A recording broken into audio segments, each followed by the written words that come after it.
Alors là, c'est la cerise sur le gâteau, les mecs. Ils ont fait une facture avec un foutu yaourt à 8 euros. Salut tout le monde, j'espère que ça va. Donc aujourd'hui, nouvelle vidéo zapping. Aujourd'hui les amis, on retourne sur Twitter se regarder encore énormément de tweets. Comme d'habitude, on ne perd pas de temps. Petit like pour la force, petit commentaire pour le référencement. Let's go, on commence avec la première news de Le HuffPost et c'est marqué: Rachida Dati a oublié de déclarer 420 000 euros de bijoux à la HATVP selon Libération. Les mecs, regardez-moi sa tête. Au gouvernement, on a des escrocs et on a des michetots. On dirait une meuf de Dubaï. Du coup, il y a Marcel qui réagit. Rachida Dati n'a pas oublié, elle a fait une fausse déclaration et comme elle est déjà poursuivie pour corruption, ça fait 2 raisons pour lesquelles elle devrait être en prison et pas être au ministère de la Culture. Et on passe sur ce tweet de Cory Le Gouen qui a marqué: c'est passé presque inaperçu, mais l'un des hommes qui a menacé de mort la présidente du tribunal correctionnel qui a condamné Marine Le Pen a pris 8 mois avec sursis. Gérard B, sympathisant du RN, marrant comme c'est discret cette info. Libération, dernière minute, menace de mort contre la présidente du procès RN, 8 mois de prison avec sursis pour un internaute de 76 ans. Gérard B a menacé la juge qui a prononcé la peine d'inéligibilité contre Marine Le Pen en publiant en ligne une photo de guillotine. Il a aussi écopé d'une amende de 3 000 euros. Ok, et on passe sur ce tweet de Florent Philippot qui a marqué: on sort de l'Union Européenne, on met des droits de douane, on fait du patriotisme industriel et agricole, on baisse massivement les impôts à ceux qui créent en France et des classes moyennes, on fait la chasse aux dépenses délirantes et la France renaît en quelques mois, un pays libre et un pays qui réussit. Vidéo de ce matin sur CNews, on écoute. On va augmenter les salaires, on va recréer de l'emploi. Donc même Pascal Pro, on va augmenter les salaires, on va recréer de l'emploi. Donc même si vous avez des prix un peu plus chers, vous êtes largement gagnant. Parce qu'aujourd'hui, on a des masses de Français qui n'ont plus de boulot, qui sont mal payés, des agriculteurs qui ne savent plus quoi faire parce qu'il y a plus, ils sont en train de se suicider parce qu'on ne produit plus en France. Alors, moi, je dis une chose.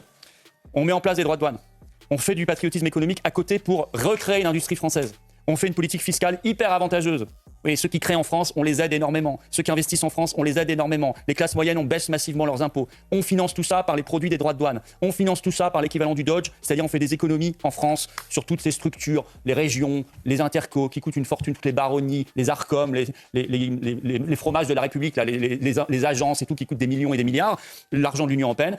On fait cela, on pourra recréer de l'industrie en France, refaire de l'agriculture, mais pour faire ça, et j'insiste là-dessus, la seule obligation que nous avons, c'est d'être un pays libre et donc de quitter l'Union européenne et l'euro. Si on quitte l'Union européenne et l'euro, on peut redresser la France en quelques mois et en quelques années. Ok, moi les mecs, je vous l'ai dit plein de fois, j'y crois. Après, ça reste mon avis personnel. Je sais que plein de personnes vont me dire que je suis juste nostalgique du franc parce que oui, j'ai connu le franc. Non, je pense réellement que ça pourrait relever la France. Après, le truc, c'est que les gens de cette génération vont devoir se sacrifier, ce que les gens n'arrivent plus à faire, pour que la génération suivante va pouvoir en profiter, quoi, tout simplement. Voilà, mais bon, allez, on passe sur le tweet suivant de Petit Congochi, c'est marqué: honteux, jusqu'à quand ça va durer, bon parle et on ment, ça ne vaut pas une plainte, en plus de signaler à l'Arcom sur CNews ce soir à 20h17. Mais est-ce qu'ils parlent à... Les mecs, on dirait pas Jimmy Neutron? Regardez sa tête. Mais est-ce qu'ils parlent à un moment des otages? Est-ce qu'ils ont ne serait-ce qu'une petite pensée pour les otages? Pas du tout, mais ils s'en fichent des otages. Je vais vous dire, pour la France insoumise, les otages israéliens, ils peuvent crever dans la bande de Gaza parce que ce sont des juifs. Et la France insoumise, les juifs, ça n'a pas d'importance. Ce sont des juifs, ils peuvent crever à Gaza. Aucune importance. C'est une dinguerie les mecs. Le simple fait que LFI ont brandi des photos d'enfants, c'est un raz-de-marée sur les chaînes d'infos. Du coup, on les traite aussi d'antisémites. Par exemple, là, avec Golnadel, écoutez. William Golnadel a un commentaire sur... Écoutez, c'est une nouvelle provocation du parti antisémite. Ce parti antisémite qui, effectivement, comme Benjamin Haddad l'a rappelé, a soufflé sur les braises, n'a rien dit, au contraire, et dans la complicité avec le Hamas qui a tué des enfants, qui a pris en otage des enfants et dont il ne montre pas les photos. Et si les malheureux enfants... Là, ils mentent, parce qu'ils en ont parlé. Par contre, oui, ils n'ont pas montré des photos parce que quand tu allumes les chaînes d'infos, il y avait des photos, tu vois. Parce que contrairement aux Palestiniens, ben, on les voit, tu vois. Les Palestiniens sont invisibilisés en France. Et ça, c'est clair, net et précis. C'est limite factuel, tu vois. Palestiniens ont été tués, c'est parce que les terroristes du Hamas, qu'apprécie beaucoup M. Caron, étaient à côté et les utilisaient comme bouclier humain. Il n'est jamais arrivé une seule fois qu'un soldat israélien veuille tuer un enfant palestinien parce que c'était un enfant palestinien. Malheureusement. En fait, quand il dit ça, il faudrait que les photos d'enfants qui sont pris des balles de sniper apparaissent, tu vois. C'est incroyable. Et en fait, il peut dire ça parce qu'ils sont constamment sur des chaînes où il n'y a pas d'opposition. Donc, ils peuvent dire ça. Mais nous, quand on le regarde, on sait ce qui s'est passé. Donc nous, ça nous fait vriller en fait. Il y en a eu trop qui sont morts. Par contre, il y a eu malheureusement beaucoup d'enfants israéliens qui ont été tués par leurs amis du Hamas parce que c'était des enfants juifs. Gilles William Golnadel. C'est une folie. Et on passe sur ce tweet de Khalifa Mohamed qui a marqué « L'État va rembourser l'argent, mais l'État n'a pas d'argent. Où êtes-vous les contribuables ?» Et là, les mecs, vous allez voir comment Zemmour et Knafou ont vécu la past life avec l'argent de la campagne. Et bien sûr, cet argent a été remboursé par l'État, donc Bibi, parce qu'il n'a pas été élu. C'est comme ça que ça fonctionne. Par contre, je ne vais pas pouvoir mettre lecture parce que la séquence de quotidien ne passe pas sur YouTube, elle est bloquée automatiquement. Les droits, je ne sais quoi. Bref. Du coup, regardez. Ils ont tapé une nuit à Londres, 921 € la nuit. Ensuite, ils ont tapé une nuit, c'est où ça? La Grande Motte, 852 € la nuit. Les mecs, c'est des prix pour des vacances de random. C'est-à-dire les prolos, 1000 €, c'est des vacances pour la famille. C'est une dinguerie. Bref, encore Saint-Tropez, 2500 €. Là, je crois qu'ils ont payé seulement 1500 deux nuits, tu vois, ou je sais plus. C'était pas 2500 qu'ils ont payé, mais en haute saison, c'est 2500. En tout cas, ils ont payé plus de 1000 € la nuit. Il y avait quoi d'autre? Il y avait cet hôtel, 1500 € la nuit, Aix-en-Provence, dans le plus grand des calmes. Il y a quoi d'autre? Ah oui, alors là, c'est le pompon. Alors là, c'est la cerise sur le gâteau, les mecs. Ils ont fait une facture avec un foutu yaourt à 8 €. Déjà, le prix du yaourt, c'est lunaire. Mais tellement c'est des crevards, ils ont même fait une facture pour un yaourt. On leur a payé un yaourt à 8 €. C'est une dinguerie, les mecs. C'est une dinguerie. Mais bon, les mecs chez Reconquête, ils vont faire pareil qu'avec Le Pen. Ça va. Si l'argent a été utilisé pour qu'ils puissent se faire plaisir, ça va. On passe sur ce tweet de Citizen Media, c'est marqué « La France condamne les frappes israéliennes à Gaza et exprime une ferme opposition au déplacement de la population, ce qui constituerait une violation du droit international sans toutefois prendre de sanctions à l'égard d'Israël », affirme Emmanuel Macron en déplacement en Égypte. L'Égypte et la France partagent une convergence de vues qui rend notre travail en commun essentiel. Nous condamnons la reprise des frappes israéliennes à Gaza, qui constitue un recul dramatique pour la population civile, les otages, leurs familles et l'ensemble de la région. Nous appelons à un retour immédiat au cessez-le-feu, à la libération de tous les otages encore détenus par le Hamas à Gaza. Les négociations doivent reprendre sans délai et de manière constructive, et à cet égard, je veux saluer les efforts inlassables déployés par l'Égypte en faveur justement du cessez-le-feu et de la libération des otages. La France rejoint aussi l'Égypte sur un point majeur, et je veux le redire ici avec force. Nous nous opposons fermement au déplacement de population et à toute annexion de Gaza comme de la Cisjordanie. Il s'agirait d'une violation du droit international, d'une menace grave pour la sécurité de toute la région, y compris celle d'Israël. Et du coup, on enchaîne sur le tweet de Alerte Info qui a marqué « Emmanuel Macron affirme qu'Israël commet des crimes de guerre à Gaza et que la France doit se tenir aux côtés de l'humanité. » C'est des rares dirigeants qui n'ont jamais cessé de lui parler et qui ont toujours assumé des désaccords profonds. On a d'abord un désaccord là sur l'humanitaire, et au fond le rapport à la vie, mais on a un désaccord stratégique. Je ne pense pas qu'ils servent la sécurité des Israéliens dans la durée en faisant croire que la réponse n'est que sécuritaire. Et d'ailleurs, c'était la même histoire qu'il leur racontait il y a 15 ans et ça n'a pas été vrai, il y a eu le 7 octobre. Ceux qui pensent aujourd'hui que la réponse n'est que sécuritaire se trompent, se mentent à eux-mêmes et mentent au-delà. La réponse, elle est politique. Notre rôle, c'est d'être aux côtés de l'humanité. Il faut respecter le Premier ministre israélien, il faut respecter le peuple d'Israël, mais il faut aussi essayer de lui dire à un moment donné ce que vous faites, d'abord, n'est pas conforme au droit international. Ce que vous faites est aussi un crime. Et c'est pas en fait vos valeurs.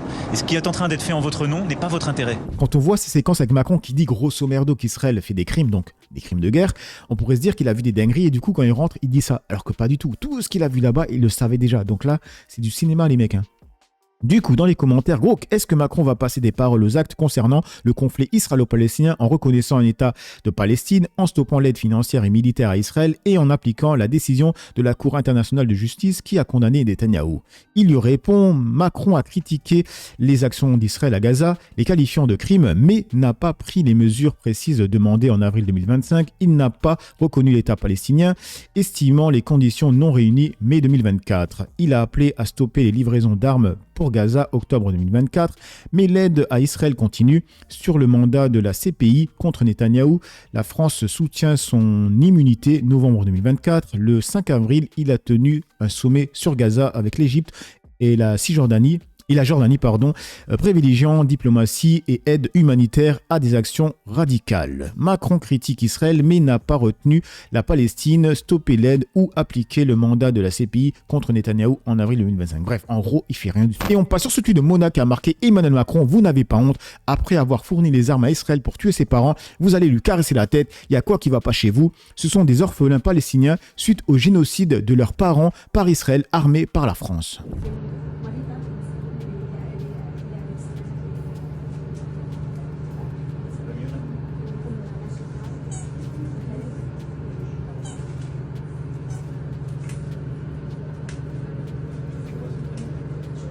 Et on enchaîne sur ce tweet de Stéphane K qui a marqué « Il n'est pas illégitime de se poser la question de savoir si Yael Braun-Pivet est réellement une élue de la nation ou bien un agent extérieur. Son absence de neutralité et son comportement lorsque certains sujets sont abordés dans l'hémicycle de l'Assemblée nationale questionnent. » Nous avons des otages français. Nous avons des compatriotes qui sont détenus actuellement. Et donc aujourd'hui, la guerre face au terrorisme en Israël n'a pas cessé.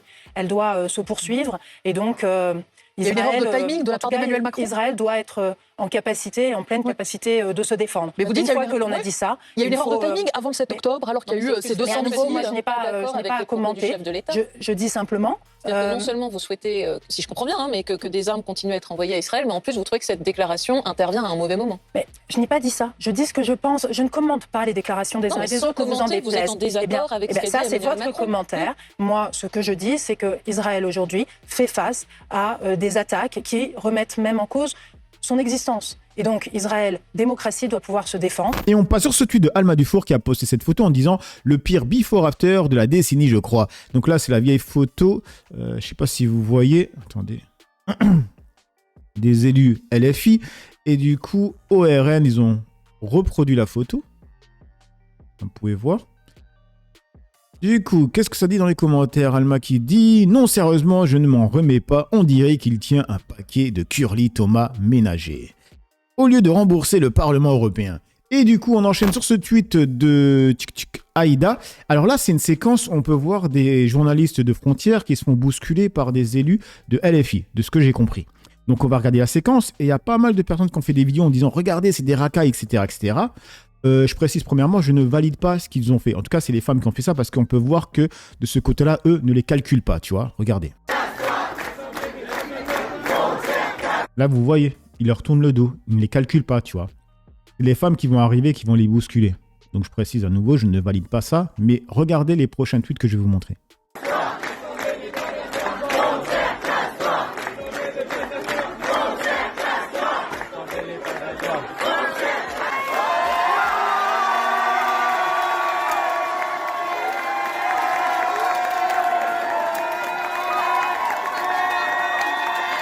Regardez, eux ont eu la bonne attitude d'ignorer, tu vois.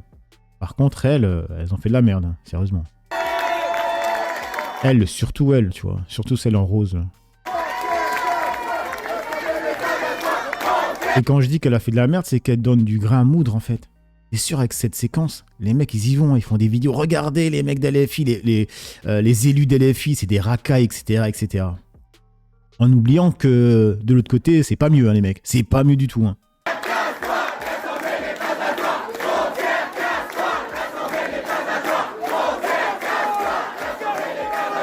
Et maintenant, la violence façon RN de Cory Le Gouen s'est marquée. Quand ils diront que la gauche attaque les journalistes, on sait bien que c'est un narratif. Utilisez cette vidéo pour leur démontrer la violence, la vraie, dont a fait preuve Paul Larouturou par le RN en voulant faire son métier de journaliste. You're welcome. Alors là, à nouveau, je vais pas pouvoir mettre lecture parce que c'est de quotidien. Regardez. Alors, je vais avancer. Il y a le journaliste, là, qui est juste là, qui va poser la question à Marine Le Pen.